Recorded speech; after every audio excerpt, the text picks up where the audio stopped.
Good morning, Tobago. On Tobago Updates, viewers. Now we are switching gears to something wonderful happening in our space called Chloe's Wish. And if you're wondering what that is about, it is a drama production that's going to be happening here in Tobago. And this has been done by writer and producer Dr. Terence Badwah. So he's joining us online. And a special good morning and welcome to you, Dr. Badwah. How are you this morning?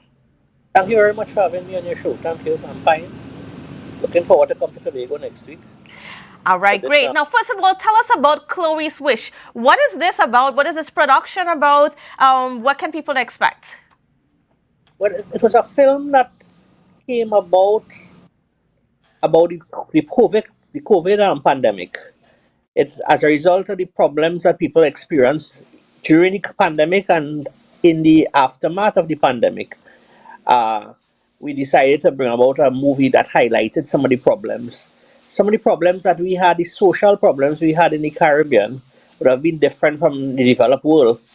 So we thought it would have been good to immortalize this period of time with a film. And this film would have been a community based film and people from South Trinidad. But the problems would have been similar in Tobago, in Grenada, Barbados, throughout the Caribbean.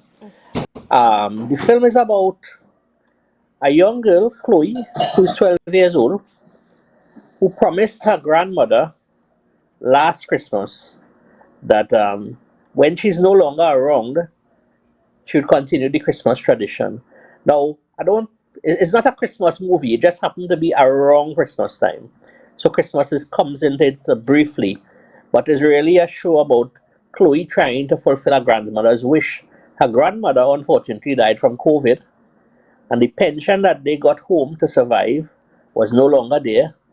Her father lost his construction job and had to go to America to work, and he was getting trouble to get things there. And they were left in a financially fragile state in Trinidad, where they were victims of all sorts of people, predators and so on, trying to cause them to go against their morals in an attempt to survive. And this is a show about um, going back to basics, going back to morals, the role of the family, problems that the youths may encounter, the elderly may encounter. And if we are to build a better society of Trinidad and Tobago, we need to go forward with some of the values from the old school. We can't say that we left everything behind and now it's the new world and so on, but we need to incorporate that old school morals and values to go forward. So all in all, it's a show that there's a lot of laughter, there's a lot of tears, happiness, sad. So people say they really relive some of the memories of the COVID. And we did it in Trinidad a couple of months ago and was very, very well received. Certainly. And what inspired you to make this film? And certainly this soon after the COVID-19 pandemic. Um, well, I'm a medical doctor, and many patients I had coming in to me during and after the pandemic, they were really suffering from lack of finance, from lack of mobility, lack of the human communication, the human touch. With all the restrictions in movements and so on, it caused depression. Some of the elderly people were ostracized. They live by themselves and nobody to visit them. They may not be very versed with technology to use Zoom and FaceTime and so on to communicate. And as a result of that, we had a lot of depression going in the society. We had a lot of families being broken up. We had a lot of people dying. Some people became orphans in 2 weeks. Mother died this week, father died 2 weeks later.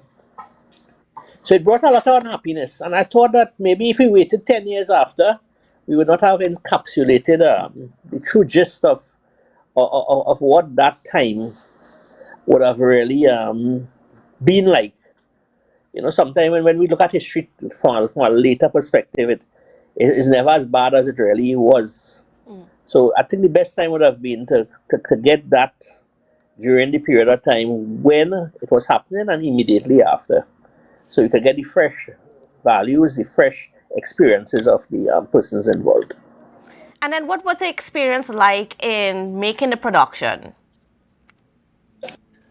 Making the production, uh, Well, one of the major things would have been getting people to fit in the roles, and that is always a problem, getting actors and so on. It's a low cost production, so we didn't have to with any big name stars from America or so on. We just got people from the community who may have acted in a church crucifixion or nativity movie or some or a play, sorry, um, for some dinner or so there, or they may have helped in direction or some little play, or they may not have any experience at all, and we got people together and gradually rehearsed and rehearsed until we came to the final product. So while it was a little difficult to start, I think once everything fell in place, it was really easy to move along because everybody had this enthusiasm about them that caused them to really go the extra mile, learn their lines, do their rehearsals. All right, and then of course we're gonna have Tobago's gonna get a chance to see it. So tell us how, when, and where we are going to be able to view your production. Okay, so we are hosting at Nallis Library, Scarborough Library, on the 23rd. That is next Tuesday, Tuesday 23rd. There are two sit-ins. The first sit-in is one from 10 a.m. to midday, but that is strictly for secondary school students through the Division of Education. So it's not just a public entry. You must come with your schools, and we'll facilitate 200 students in that showing.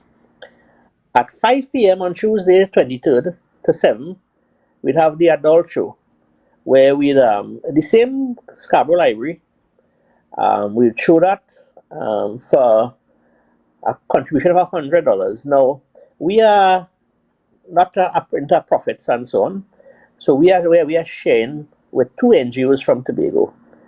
Healing with Horses, from many people who have been to Tobago would know the Buku horses. Yes. We have seen in this show that one of the main characters had depression, and depression in children really responds well to animals and so on. And then the Waves Foundation by Miss Berkeley, who looks after the health of the elderly in Tobago. So we are partnering with both of them, and part proceeds of this would go to these both foundations. And how do people get tickets? How do they get to be a part of it?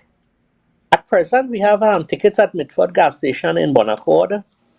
We have Healing for Horses directly in Buku. There's a main office there. And on the day who don't have tickets, we'll allow them to come in and probably get tickets at the library if they come early enough. All right. Well, I want to thank you so much for being on, Dr. Badwah, and we're certainly looking forward to seeing your production here in Tobago. It sounds like a very exciting show, and yeah, and so congratulations to you in being able to produce this, first of all, and being able to take it around the country. Yeah, we appreciate it, and I hope that you all be there in person to see it. Certainly. Thank you so much. All right. Thank you so much, Dr. Badwah. And of course, viewers, please take the opportunity and support some of our local filmmakers here in the country. I mean, it's not easy to make a film. So as much as possible, we need to support each other. So thank you again. And we've got to go for a quick break, but we'll be right back after this. So don't go anywhere. 60,000 people strong.